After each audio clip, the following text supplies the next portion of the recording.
Hola a todos, bienvenidos a esta segunda temporada de Fotografías desde la mitad del mundo de la Asociación de Fotógrafos del Ecuador, esta vez transmitido desde Blur Espacio Creativo. Hoy tenemos a una invitada de lujo, Isadora Romero, una fotógrafa que de verdad, más que fotógrafa, y de ganadora galardonada de muchísimos premios, ha podido tener la oportunidad de crear contenido no solo fotográfico, sino también libros y también ha podido hacer la creación de gremios donde es muy, pero muy defensora de lo que es los derechos también de la mujer en el mundo de la fotografía y en general. Como van a poder observar, vamos a tener una persona excelente, gran ser humano, donde cree grandemente que la fotografía puede ser objeto punta de lanza para la transformación del ser humano. Así que Isadora, bienvenida hoy a este excelente podcast. ¿Cómo estás? Gracias. Has recibido notables premios en el mundo del arte, como el WordPress Photo del 2022. ¿Cómo ha afectado esto, obviamente positivamente, tu carrera artística? Bueno, el WordPress es un premio de fotoperiodismo que casi siempre ha sido premiado a fotoperiodismo más clásico del fotoperiodismo. Y yo he sido como bastante crítica en general del concurso porque, bueno, siempre ha premiado la mayoría de veces esta mirada hegemónica de la que venimos hablando, ¿no? Justo en el 2022 decidieron, después de una revaluación larga, hacer un cambio en el formato del concurso. Ujú. Entonces incluyeron otro tipo de juzgamiento que era regional. Tienen ahora jurados regionales. Yo fui jurado regional el año pasado. Y incorporaron una nueva categoría, hicieron más pocas categorías que reciben un premio económico y incorporaron una nueva categoría que es la categoría de formato abierto, Ujú. que es la categoría que permite que entren otro tipo de narraciones como las que yo hago. Entonces, cuando sale esta categoría, yo digo, ah, mira, por fin puedo mandar algo a ver qué onda, ¿no? Eh, y nunca, jamás en la vida se me cruzó por la cabeza ni un segundo que iba a ganar el premio global. Realmente a partir de ahí, primero que puedo ir por la calle diciendo, sí, soy fotoperiodista. Cosa bien Claro, porque importante ganar porque la allí, gente dice, pues, que ah, era ya, enfocado en fotoperiodismo, pues sí, soy estos fotoperiodista. artistoides, así, no, sí, sí, sí hago periodismo. Pero más allá de eso, creo que ha sido una ventana súper importante para, primero que se vea el trabajo, Ujú. porque el WordPress tiene esta plataforma gigante en la que llevan la exposición por más de 58 ciudades del mundo, además que se hacen procesos educativos a partir de eso, entonces es como el sueño, ¿no? Que Sí. uno hace un proyecto y quieres que la mayor cantidad de gente no solo que lo vea, sino que a partir de ahí se pueda generar conversación, ¿no? Entonces Ujú. creo que en ese sentido es una plataforma maravillosa.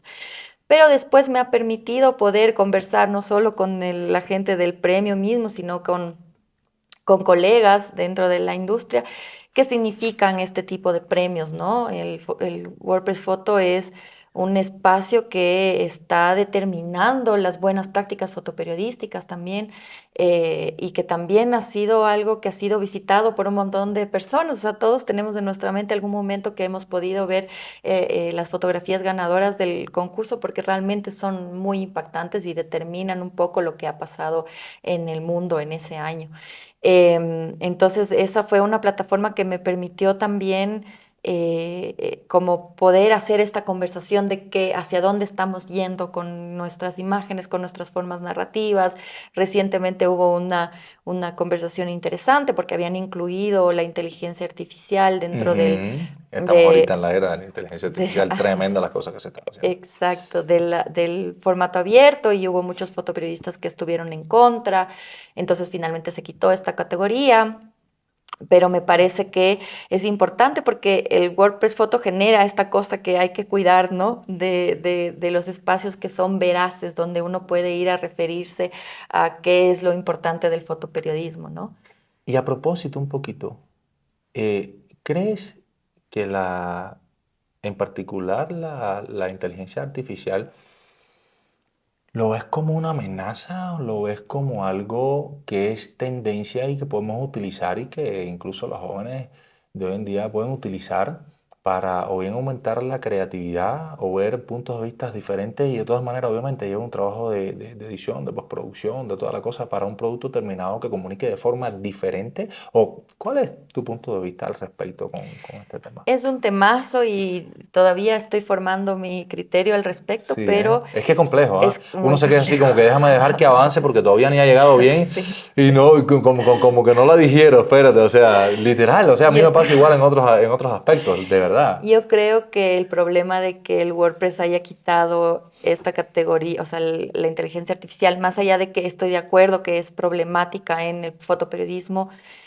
es que no se puede volver un tabú, algo que llegó para quedarse. O sea, tenemos que Claro. tener esta conversación. Esta pregunta es muy pertinente. En otro Yo, momento podemos hacer, de hecho, todo un podcast referente tal cual, de esto de acá, ¿sí o qué? ¿Sí sería o qué? maravilloso, Y, porque creo que realmente es una herramienta que se está usando cada vez más y el problema es que no hay un límite, ¿no? Como que no estamos pensando en cómo esto va realmente a afectarnos y podamos regular en ujú. el sentido. Positivo o negativamente, claro, Por sí, sí. supuesto, ¿no? Yo no estoy totalmente en Ajá, contra de ninguna tecnología, exacto, ninguna herramienta, porque son herramientas, son exacto, tecnologías. exacto. Cómo las vayamos a usar, ahí podemos entrar en un Ujú. terreno un poco escabroso y que podemos empezar a regular, porque algo que me preocupa a mí personalmente es que los fotógrafos y fotoperiodistas específicamente más estamos en un momento de precarización de nuestro trabajo terrible. O sea, también creo que es importante decir que a veces a mí me está yendo muy bien, gano estos premios, esto es genial, pero yo sigo viviendo de una forma bastante precarizada, ¿no? Y Ujú, esto se va acentuando cada vez más con inteligencia artificial porque ya hay medios que directamente generan las imágenes con inteligencia artificial y no contratan más fotógrafos. ujú. Eso sumado a la crisis de los medios que cada vez están cerrando más, tenemos cada vez menos trabajo y estamos siendo reemplazados en algunos En aspectos. algunos Entonces, aspectos. ¿cómo regularizamos eso? ¿Cómo nos aseguramos que, digamos, el fotoperiodismo es algo que no solamente se hace con una cámara, hay una persona que está detrás viviendo una experiencia, comunicando desde un lugar humano? No creo que Ujú. eso puede reemplazarlo. Investigando, queriendo transmitir un objetivo concreto. No, eso jamás va a poder ser, como dice, suplantado. Jamás, jamás. Lamentablemente, en términos de mercado, es mucho más eficiente poder hacer una foto con inteligencia artificial que además está alimentada por fotos que ya se han hecho previamente y que no están regularizadas. Eso también es un tema súper Eso es- importante para hablar, ujú. pero es una herramienta que ya está. Esto sirve Entonces, hasta como para los chicos que están arrancando el mundo de la fotografía, que no le tengan miedo, oye, que hay camino por delante, ¿no? pues sí, a investigar, hay que investigar, hay que saber qué se puede hacer. A propósito del propio, valga la redundancia, WordPress Photo, me comentabas un poco que era un espacio donde se podía ver hacia dónde va la fotografía y qué comunicar y demás con este impacto social. Cuéntame un poquito realmente cuál crees que sea el papel precisamente de la fotografía con su lenguaje en la sociedad. O sea, yo creo que la fotografía es el lenguaje con el que nos comunicamos globalmente en la actualidad. Somos seres supremamente visuales que estamos consumiendo todo el tiempo fotografía, por supuesto, las personas que podemos ver. Y entonces es súper importante que esta herramienta, que es un lenguaje que estamos utilizando todo el tiempo, entonces es un poco lo que te decía, ahora ya, no sé, le mandas una foto a tu primo, a tu amiga, diciéndole, oye, esto comí hoy, o, ay, estoy triste, le mandas tu cara triste, es como los mismos emojis son íconos, ¿no? Son Exacto, y transmite un imágenes. montón y la gente se imagina un montón de cosas con un solo emoji, ¿sí o qué? Entonces es algo que está determinando nuestra vida. O sea, la fotografía realmente determina nuestro imaginario, nuestra forma de Sí. pensar, nuestra forma de percibir el mundo. Por eso es tan relevante que no haya una sola forma de mirar. Por eso es súper importante que no veamos solamente fotos o fotografías del Ecuador de gente muriéndose de hambre o de gente peleándose hasta morir, porque no somos solo eso. Ujú. Imagínate qué dañino puede ser eso para tu propia psique si te autopercibes como país de esa manera. Y eso alimenta la fotografía. Y el problema con las imágenes es que no solamente te comunican a un nivel consciente, ¿no es cierto? Cuando tú ves una fotografía, tu cerebro está procesando una cantidad de información impresionante que se queda en tu subconsciente muchas veces y que Exacto. no la puedes llegar a desmenuzar en tu consciente. Quizás nosotros que trabajamos con el medio somos un poco más conscientes de su poder, pero cómo eso puede influir, o sea, la publicidad, por ejemplo, es fotografía, Sí, imagen sí, pura, sí. cómo todos estos símbolos, estas cosas están metidas ahí para que tú puedas consumir un producto. Entonces, Sí, eso actúa a un nivel inconsciente también. Entonces, la imagen yo creo que es como un poco lo que nos autodetermina y lo que determina el mundo en el que vivimos, ¿no? sí, sí creo que sí, porque es demasiado importante. Y de hecho, ahorita me voy con una idea tremendísima de la importancia de la fotografía en el mundo. Creo que sirve para formarnos, para marcarnos con ciertos criterios, sirve para, obviamente, proyectarnos, para precisamente fomentar que un ser humano crea algo de algo, investigue, imagine, desarrolle todas esas perspectivas. En definitiva, le da un toque diferenciador. De hecho, las personas somos mayormente entre kinestésicos, con el tacto, ¿cierto? Somos auditivos, otras personas desarrollan mucho este sentido auditivo, pero porcentualmente todas las personas, de verdad demostrado científicamente, somos muchos más visuales. Es por eso que hasta en las clases y demás, estudiados, los catedráticos saben que, oye, vamos a poner unas imágenes y unas cosas para que, ¿qué? Para que el mensaje que estoy comunicando se quede en la mente del estudiante, se queda en la mente de quien me está escuchando y quien viene a fortalecer realmente un criterio, un concepto, es la fotografía, es esa imagen que está ahí plasmada. Juega un papel súper fundamental. Sí, es porque es el sentido que está más hiperestimulado también y ahora Sí, más todavía, o sea, con las pantallas y los celulares y todo esto, además consumimos imágenes que están pensadas y están hechas a una velocidad impresionante. Entonces, toda esa información que nos está llegando ya ni siquiera estamos siendo cada vez menos conscientes de qué estamos consumiendo, ¿no? Pero también es como también ahora estamos hiperestetizando, sí. además, ¿no es cierto? Con los filtros de los celulares y con esta cosa de viajar por hacerte la foto. En verdad estás pasando súper mal, pero te tomas la foto así con una amiga, así como, ¡eh, qué Literal. hermoso! Subes y la gente dice, qué hermoso, toda la gente Sí, tiene qué una bien que vida se tan siente, ¿no? feliz, pero yo no. Entonces, toda esa cosa está alimentando una ficción sobre nosotros mismos que nosotros nos creemos porque la imagen es mentirosa también, ¿no? Sí, Entonces, creo penosamente. Quien las que crea, quienes las creamos y cómo influyen los medios también para que lo hagamos, ¿no? O con tal de retener a la gente contando historias felices, que es tremendo. sí, y entonces creo que es importante hablar sobre ella y entender de dónde viene y también entender que habemos profesionales que hemos estudiado muchísimo tiempo para pensar cuál es la mejor manera de comunicarnos a través de ella, ¿no? Mm, Y de comunicar cosas que son relevantes. Pero no es el único medio también, así que nada, excelente. creo que hay que conversar. A ver, una cosa que yo creo fascinante, ¿qué puede decirle Isadora Romero a todos aquellos jóvenes que ahorita se quieren iniciar en el mundo de la fotografía o están iniciando en el mundo de la fotografía o que simplemente les apasiona la fotografía? ¿Qué les puedes comunicar a esta juventud? Em, para mí, como es súper relevante, no sé, mantenerse como muy fiel a cuál es como el instinto de uno, de lo que uno necesita contar, ¿no? Creo que todos y todas nosotras estamos como con ganas de contar cosas en la mayoría de veces cuando empezamos en la fotografía, ¿no? Entonces creo que ser como fiel a cuál es esa chispa, esa necesidad, más allá de que no hayan por ahora los medios o no estén creados, ¿cómo puedo yo ingeniarme para contar esta historia, ¿no? Yo siento que a veces lamentablemente nuestras precariedades en América Latina nos han permitido ser mucho más creativos. Por ejemplo, ahora en el formato abierto del WordPress Photo, juzgando en América Latina, era impresionante la cantidad de trabajos de formatos abiertos, de nuevas narrativas que existen, porque tenemos una necesidad de contar cosas que no están simplemente en una imagen, ¿no? Entonces creo que para los jóvenes a veces es difícil porque te guías por cosas que ya has visto y a veces las repites y eso está muy bien porque uno aprende con la repetición, pero siempre tratar de pensar qué es lo que tengo yo que es súper único, que no tiene el de al lado y que a mí me interesa particularmente que se vea desde mi punto de vista, ¿no?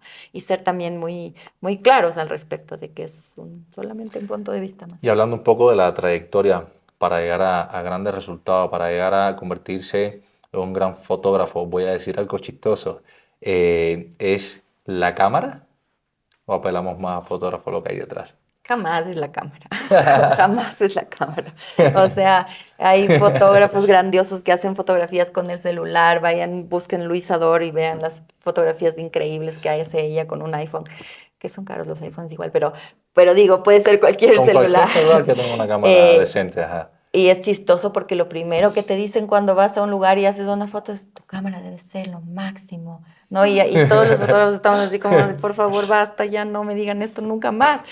Nunca es el equipo. El equipo ayuda, por supuesto. Si quieres hacer una gigantografía, vas a necesitar un equipo que te permita hacer eso, ¿no?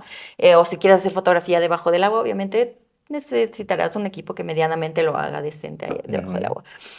Pero más allá de eso, siempre es quién está detrás y quién está mirando detrás.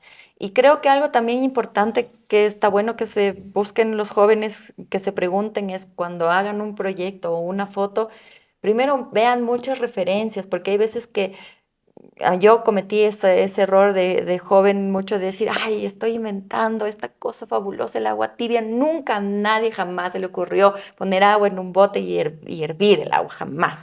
Y luego vas a ver y está un montón de gente que hizo lo mismo. Y eso, más que desmotivar, te ayuda a pensar, bueno, ¿cómo puedo contar yo esto de manera diferente, ¿no? Ujú. ¿O qué imágenes he visto de esto que ya se han visto? ¿Qué puedo yo aportar que no se haya visto o de lo que no se haya hablado, ¿no? Porque finalmente hay un montón, ya se ha hecho un montón de cosas, todo se ha hecho, pero siempre hay nuevas perspectivas, eso sí. Excelente. Entonces, chicos, ya saben, pues, a respetar el proceso, a aprender muchísimo, que las cosas no se hacen en 2 días, ¿cierto? Es algo de lo que se pueden quedar con este mensaje que estás dando todos los jóvenes que están iniciando o les apasiona también la fotografía. Y una vez más, Isadora, pues, muchísimas gracias y esperamos, Gracias. pues, tener muchísimos espacios más como este para seguir comunicando a la sociedad. Cuéntanos cómo comenzó toda esta trayectoria en la fotografía y tu fascinación por este medio.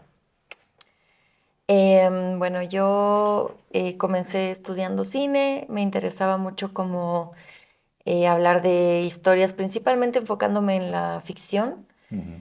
Y mientras estaba estudiando, hice un curso de foto, como porque pensé que me iba a ayudar para el cine, y me di cuenta que era un medio que era mucho más directo, mucho más cercano, que requería menos personas, menos dinero, menos tiempo, y que era mucho más inmediato con quien veía la imagen, ¿no? Entonces me gustó también que la limitación de una fotografía yo encontraba más bien una expansión creativa.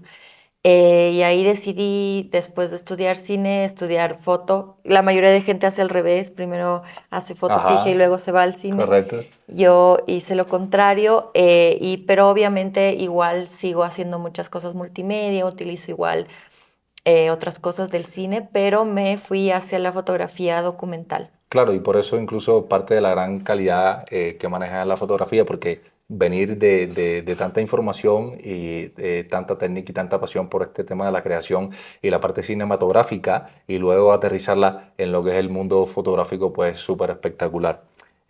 Cuéntanos realmente, has tenido, ¿verdad?, una formación diversa. ¿Cómo ha influido esto en tu enfoque artístico, más allá de este tema del cine, con todo el tema de tu formación e historia? Yo creo que para mí, digamos, de todas maneras, cuando encontré la foto, encontré un medio que me interesaba, pero de todas formas seguía siendo limitante en el Ujú. sentido de que las historias que me interesan contar eh, requieren ciertas cosas que la historia me pide que no necesariamente están marcadas por lo técnico, digamos. Ujú. Entonces a veces hago videos multimedias, a veces experimento con formatos de fotografía analógica o antigua o procesos con plantas. Estoy experimentando todo el tiempo, me interesa mucho la materialidad. Digamos, siento que eso va a determinar la historia. Entonces, muchas veces la imagen es limitante en el sentido de que hay cosas que no se pueden narrar, ¿no? Qué sé yo, en el proyecto que hice que se llama La sangre es una semilla, que trabajé con mi padre y con su memoria, es como difícil fotografiar la memoria, ¿no? ¿Cómo hago Claro, una fotografía de algo tan claro. subjetivo? Entonces, me ayudo de herramientas que me permitan hacer evocaciones o hacer una narrativa que no necesariamente sea súper informativa y directa, sino que apele a otro tipo de sensibilidad, pero siempre buscando comunicar temas sociales o cosas que me interesan. Claro, y ahí con todo este tema, toda esta mística, de hecho, de cómo logras poder plasmar tanta información también en la fotografía es porque tienes toda esta afición, preparación y trayectoria también en el mundo cinematográfico y puedes por eso hacer tus fotografías tan artísticas como las verdaderamente haces, ¿no? Entonces, cuéntanos cómo cofundadora también de Ruda Colectiva, ¿sí? Cómo este colectivo ha impactado tu perspectiva y trabajo en fotografía. Sabemos que eres la cofundadora de este proyecto también. Bueno, el proyecto nació porque yo conocí a Mayeli Villalba, que es una fotógrafa paraguaya. En Paraguay tuve la oportunidad de ir allá, estaba invitada para un festival y tuve la suerte de coincidir con ella, estuvimos un tiempo trabajando juntas Ujú. y mientras estábamos trabajando estábamos conversando mucho sobre las cosas que nos molestan de la industria fotográfica principalmente, ¿no?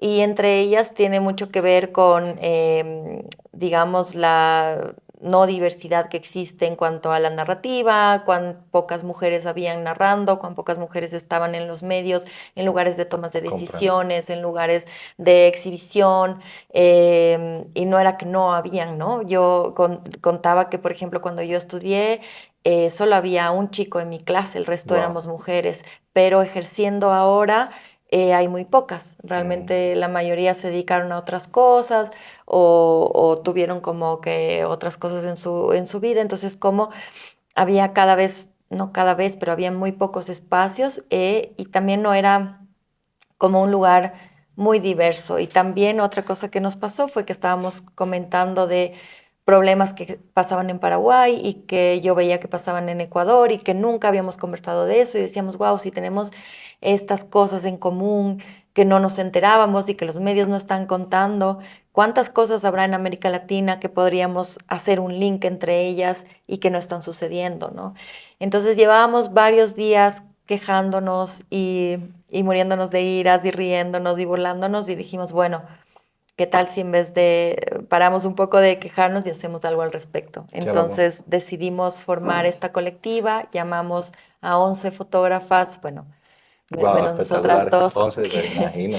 que nos gustaba mucho su trabajo, pero que principalmente sentíamos que se alineaban con nosotras en su forma sensible de ver el mundo, en su forma narrativa.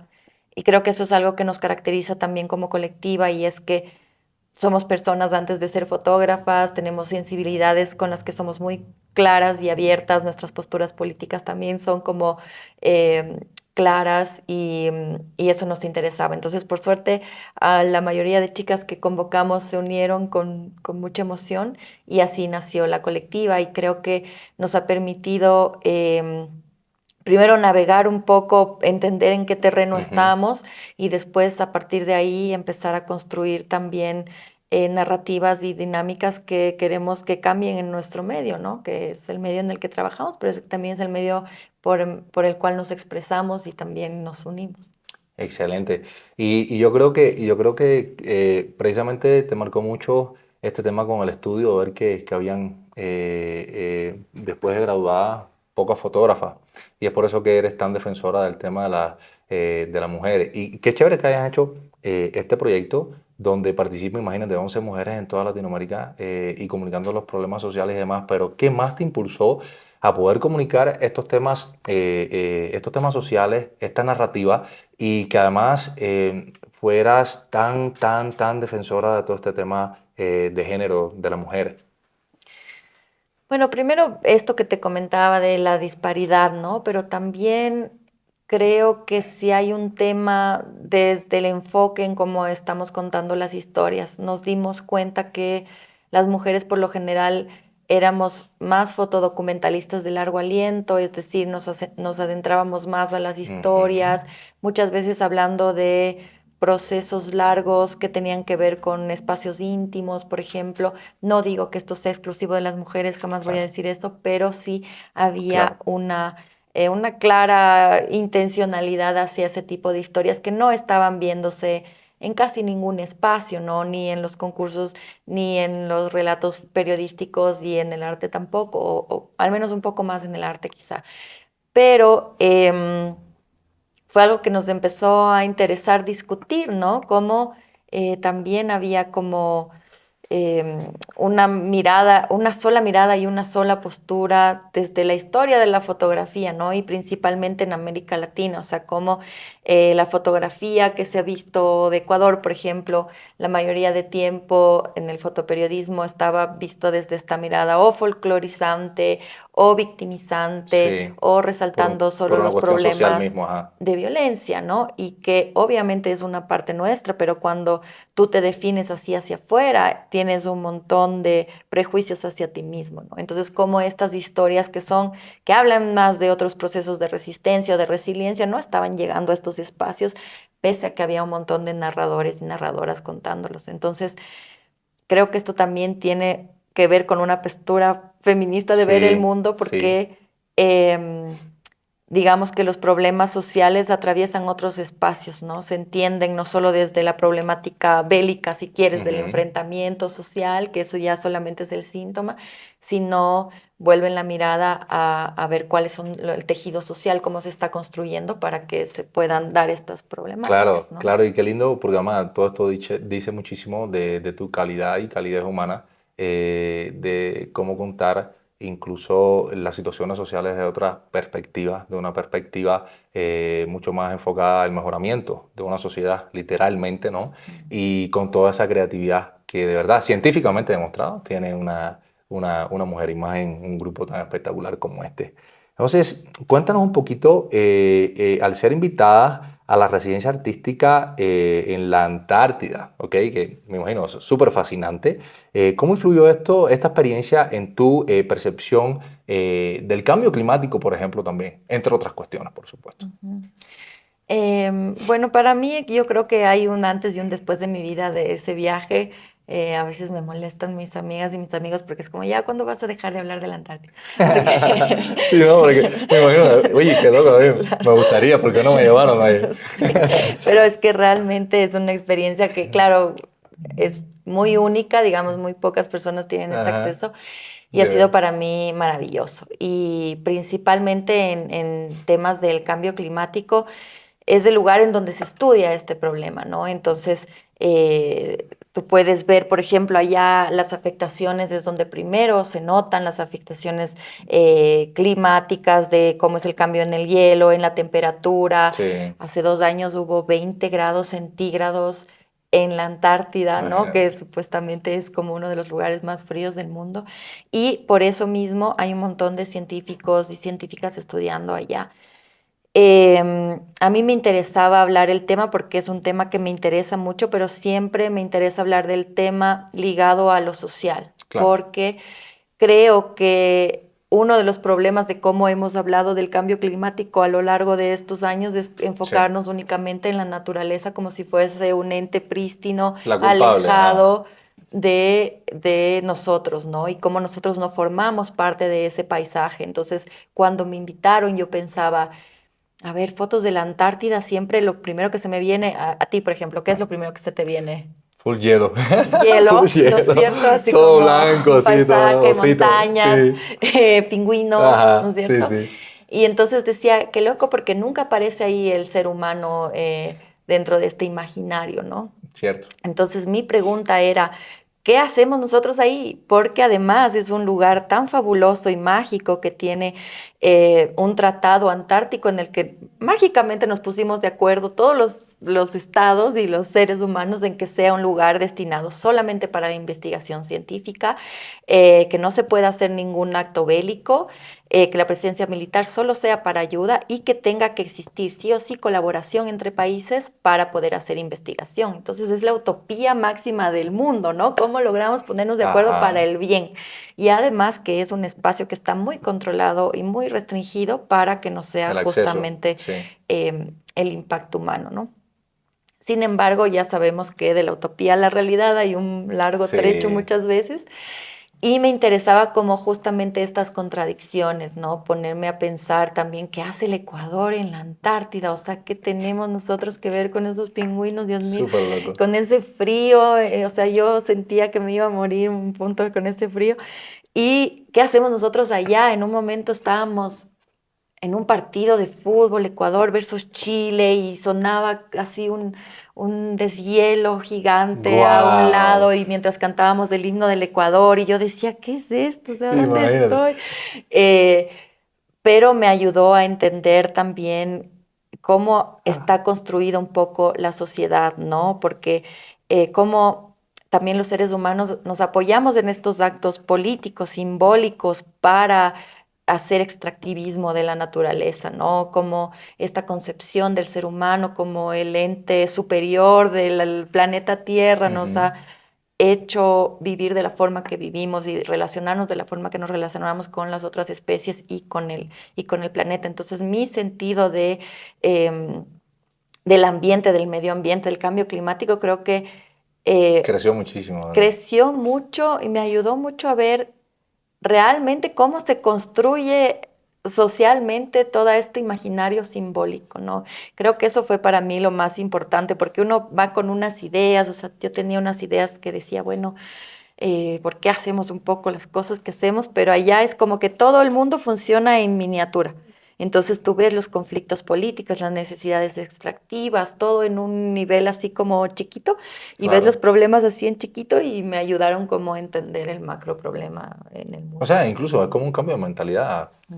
viéndolo desde la perspectiva incluso personal, porque estar allí y estar en un lugar tan grande, ves literalmente, como dicen, los problemas del mundo como chiquititos, así como que wow, o sea, y ese deshielo ahí que hubo, ese cayéndose un pedazote en el medio del himno, o sea, imagínate, son cosas que de verdad pues marcan y son experiencias únicas, o sea, Sí, o ¿por qué sea, no me llevaron? sí.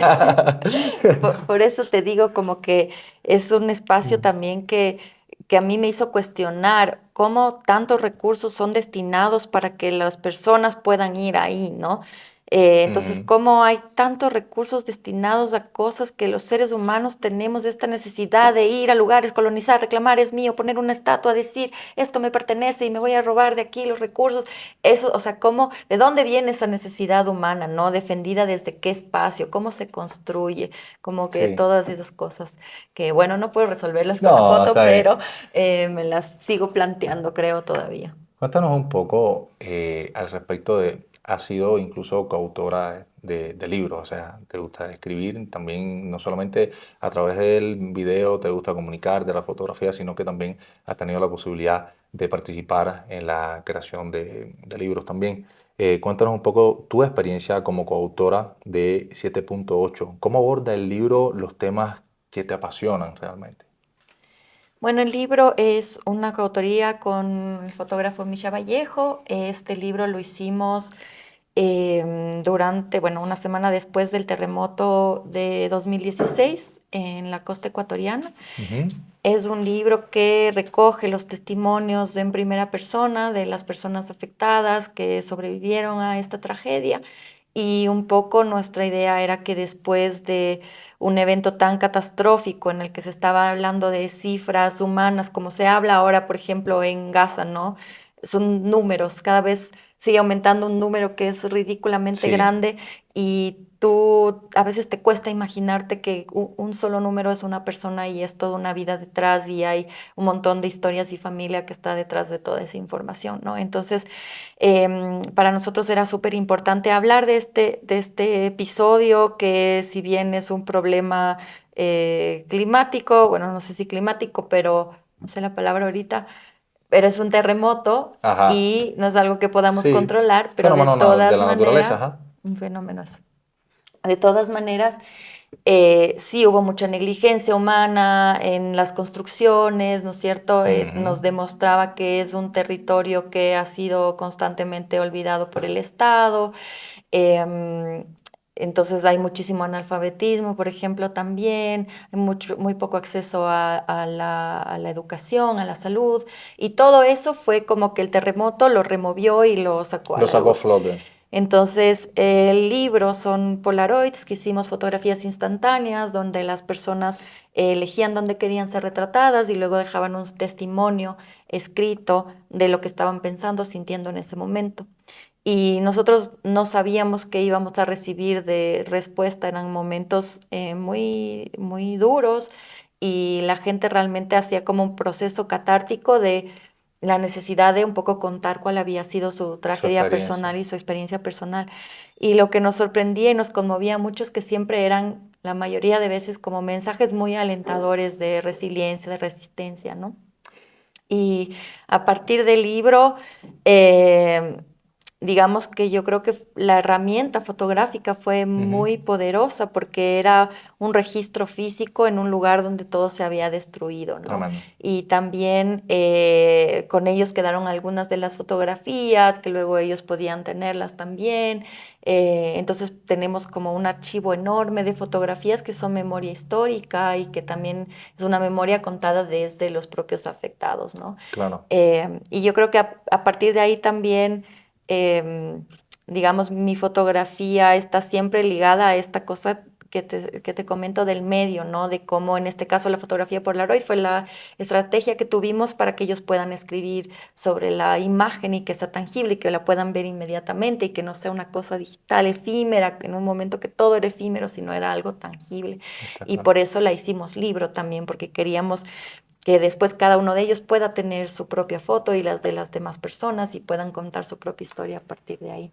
Y si hablamos un poquito a propósito del libro, de los objetivos reales de esta creación, ¿por qué? Porque sí, primeramente es una radiografía, como mencionamos, de una realidad, pero obviamente tú como activista social, de verdad, más allá de la mujer que hablamos, ¿cómo crees que influye este libro y sus objetivos en el cambio, en que puedan ayudar? ¿O es parte precisamente de ese objetivo del libro el poder incidir en que en las mentes de quién, en la sociedad, de qué manera?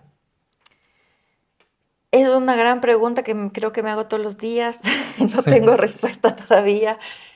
No, no creo que la fotografía por sí misma genera un cambio, em, digamos, rápido o a corto plazo, Ajá, tangible en la sociedad. No ajá. creo que ese es el poder nuestro, lamentablemente. Bueno, fuera, ¿no? Bueno, fuera, sería maravilloso. Bueno, fuera. Lo que sí creo, y más ahora, ¿no? Más ahora que la fotografía tiene tantos usos y tantos espacios y mientras ves una foto terrible de alguien muriendo en Gaza, luego ves como lo que se comió ayer tu hermano en la cena. Ujú. Entonces, como esta variedad de información ya no cala, ya no queda en ti, ya no es un archivo histórico la fotografía más, es como una forma comunicativa. Entonces, en ese sentido, creo que el lenguaje también debe ir cambiando y adaptándose a eso.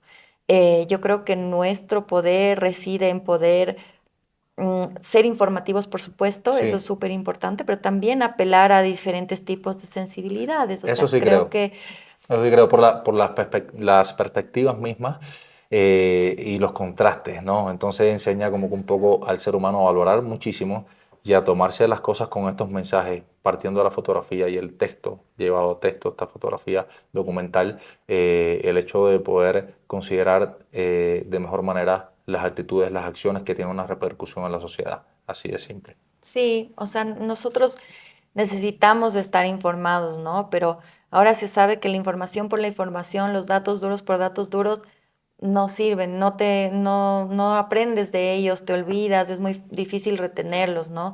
Vivimos en un mundo de hiper sobreinformación Sí, y que realmente no está generando mucho cambio para bien, digamos. claro, yendo a lo neurálgico, de lo importante. Entonces, lo que sucede es que los seres humanos no aprendemos si es que no tenemos una relacionalidad emocional, si quieres, con esa información. Ahí es Ujú. cuando nos llega, cuando te relacionas, dices, oye, a mí me pasó algo parecido, o puedo ver a mi hermano en esta situación, o es algo que es Sí, conocido para mí. Ahí entonces esa información la entiendes y la procesas desde otros lugares también, no solamente hay este conocimiento meramente cognitivo y cerebral, sino que también aprendemos a partir de otros sentidos, de otros sentimientos, de otra forma de relacionamiento, no solo entre seres humanos, sino también con otras especies. Y creo que el lenguaje debe ir cambiando hacia esas otras formas de comunicarnos y contar historias.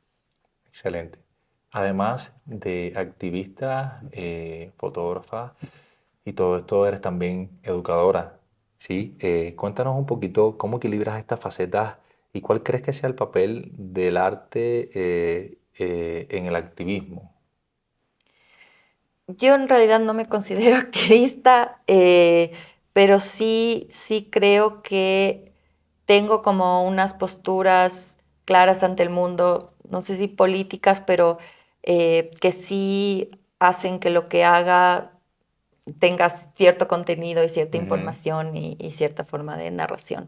Y creo así como rotundamente que tienen que haber espacios en los que haya diálogo y Claro. no creo en la educación tampoco como este lugar jerárquico, sino creo en estos espacios de transformativos en el que se comparten experiencias desde diferentes lugares, ¿no?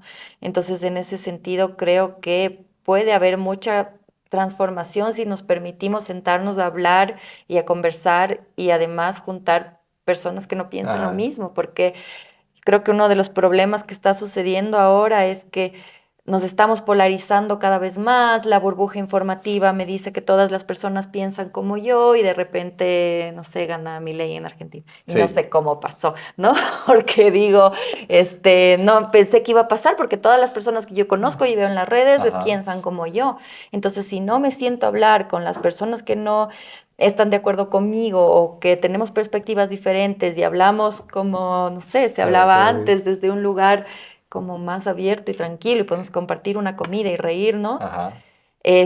cada vez los polos van a ser cada vez más intransitables, no va a haber un punto medio en el que podamos encontrarnos, ¿no? Y eso sí me da miedo, o sea, creo Está claro. que el Sí, lugar de polarización solo puede combatirse con espacios de diálogo y de educación. sí. Ya hablamos un poco del tema de tu pasión por este tema feminista, por este tema de los derechos de las mujeres y demás. Pero cuenta un poco sobre cómo ves el papel de la fotografía en la promoción de la igualdad de género, precisamente. Yo creo que pucha, es un tema bien complejo, no sé por dónde empezar, pero creo que sí que tienen que haber cada vez más espacios en donde haya Sí. paridad, ¿no? O sea, hay muchas personas que se quejan de que, bueno, hay concursos específicamente para mujeres, ¿por qué es esto, no? Y que no entienden como este proceso histórico, esta deuda histórica de representación, que no existe. Entonces creo que todavía tiene que haber mucho más fomento. También tomar en cuenta que las mujeres somos las personas que estamos a cargo del cuidado en las familias, ¿no? Mm. Entonces, cómo eso afecta a nuestra vida en todos los sentidos, pero también específicamente laboral, ¿no? Entonces, lo que te decía un poco, cuánta deserción hubo de compañeras que estaban estudiando porque finalmente tienen que hacerse cargo de un trabajo no remunerado, que es el cuidado de algún familiar. Cómo ese recae Claro. siempre en el aspecto femenino, cómo eso nos limita de capacidades adquisitivas, ¿no? Entonces, creo que Es como yo creo lo que veníamos hablando, precisamente de la perspectiva diferente, ¿no? Porque obviamente si yo creo que yo creo mucho en el principio histórico lógico del desarrollo de la personalidad, ¿sí? Más allá de lo que genéticamente venga en el chip nuestro incorporado familiar, ¿listo? Entonces es importante toda esta historia de social que marca la vida de una mujer, a diferencia de la vida de un hombre como fotógrafo, ¿ok? Y yo creo que de una forma u otra enriquece el mundo en general de la fotografía. Por supuesto, mientras más perspectivas tengas, más completa va a ser tu visión del mundo. Imagínate llegar a un lugar y que solamente haya una voz hablante diciéndote cómo es el mundo. Qué loco, ¿no? Obviamente todo va a estar bajo ese prisma y bajo ese lente, y es como Sí. hemos consumido el arte, la historia, la fotografía hasta ahora. O sea, la historia, Mm. no sé, nómbrame 3 personajes históricos femeninos, así en 3 segundos te va a Hay costar, gente que le cuesta. Sí, qué ¿no? loco, ahora me dijiste, me cogiste así como que hijo madre, y ahora. ¿Y ahora No, qué yo no, respondo? yo soy el entrevistador, nomás pregunta, por Claro, favor. claro, claro. Qué tremendo, ¿eh? Entonces, pero hombres, o sea, no te cuesta nada, ¿no? Sí, de verdad. Entonces, es por cómo ha sido contada la historia, quiénes han contado la historia, desde qué lugar. Y la historia de la fotografía, por supuesto, no se queda exenta a eso, ¿no? Entonces, esta visión masculina, eurocentrista, blanca, ha sido la Ajá. hegemónica, que no estoy en contra, por supuesto, me parece que es una forma de ver el mundo, Sí, pero ya estuvo. O sea, y ahora queremos ver otras cosas también, ¿no? Ahora sí. queremos ver cómo piensan otras personas, ahora queremos ver cómo hablan otras personas, desde dónde miran, ¿no? Porque solo así vamos a tener una mirada plural y enriquecida desde un montón de Del lugares, y por mundo. supuesto desde las mujeres, Qué que somos el espectacular. 50% del Y mundo. O sirve, y sea, sirve, estamos... y sirve muchísimo. Y sirve Sí. muchísimo. Una cuestión, mira, tu trabajo se sitúa entre la fotografía documental y artística, de lo que hemos estado hablando, pero ¿cómo encuentras el equilibrio entre capturar la realidad y expresar tu visión artística, por decirlo de alguna manera? Gran pregunta también. Otra que me hago todos los días y no tengo respuesta. Em, Pucha, es complicado. O sea, para mí, y- yo siento que la verdad, o sea, yo nunca quiero Ujú. negar ni esconder quién está detrás del ente, porque hay como esta tradición de la fotografía documental en la que te dicen, bueno, tú deberías ser una mosca que está pegada en la pared y nadie te ve y tú no influyes en nada, y qué mentira. O sea, desde el momento en que tengo una cámara, qué cámara sea, de dónde me pongo, cuál es el encuadre que hago, ya estoy tomando una decisión yo personal Claro, que va a hablar de mí. sí. Entonces, para mí, mientras más claro sea eso y yo sea más evidente, Ujú. em, creo que además también estoy diciendo, esta es mi forma de ver. No estoy diciendo que es la única, es la mía. Y tú Ujú. puedes formar tu forma de ver a partir de un montón de percepciones que tengas sobre el tema, ¿no? Sí. Por supuesto, atrás de eso, siempre en mis trabajos hay muchísima investigación, hay procesos periodísticos de chequeo de datos, de entrevistas, o sea, mis procesos siempre son muy largos. Este proyecto que estoy haciendo ahora llevo 6 años ya trabajando, Wow. en el cual hay mucho soporte investigativo detrás, ¿no? Y está basado, por supuesto, en hechos y en realidades y en múltiples formas de narrar la historia, Qué loco. tratando de tomar en cuenta como múltiples voces, pero siempre va a ser mi mirada finalmente la que Claro, esté claro, ahí, ¿no? pero tremendo, tremendo que, o sea, cada que vemos una fotografía, eh, probablemente en una fotografía se concentre, se condense una historia larguísima de todo este tipo de, precisamente, de investigación, de datos, y luego poder plasmar ahí el contexto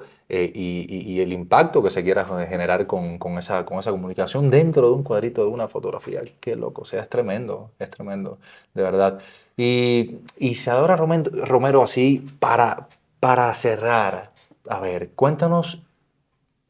Ahorita, ¿qué te encuentras realizando? ¿Qué perspectivas tienes después de tanta trayectoria, después de tanto vivido, después de haber estado con tanto frío en la Antártida? En la Antártida. ¿Cuáles son las perspectivas que tienes? ¿En qué proyectos te andas creando en este momento? ¿Sí? Ujú. Bueno, llevo trabajando un tiempo ya sobre el tema de las semillas. Es un trabajo que he hecho en diferentes capítulos, en diferentes países en América Latina. Un poco quiero hacerme una idea de cuáles son las iniciativas que existen en América Latina para hacerle frente a un agronegocio que es un poco despiadado y ha sido terrible e inequitativo. Entonces he estado trabajando con diferentes comunidades en Paraguay, en Ecuador, en Colombia y en México que hablan sobre este tema.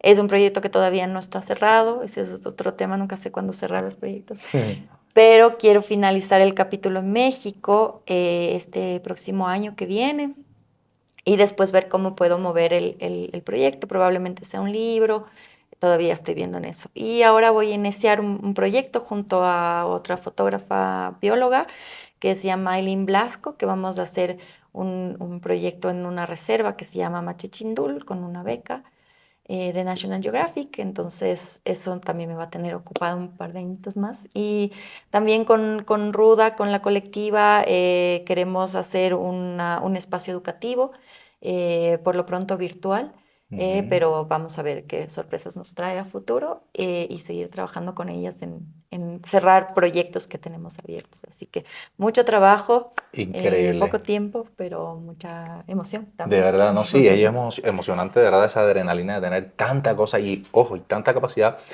de poder hacer tanto y comunicar tanto y tener esa hambre de seguir haciendo cosas y seguir dejando, como dices, proyectos abiertos. Y yo creo que de verdad hoy nos está quedando muchísimo de qué hablar de Isadora Romero y espero que en una próxima podamos comunicar muchísimas más cosas de la que estamos hablando porque de verdad me pareces más allá de una artista tremenda, un ser humano increíble y yo creo que hay mucho más que comunicar a nuestra gente. Gracias.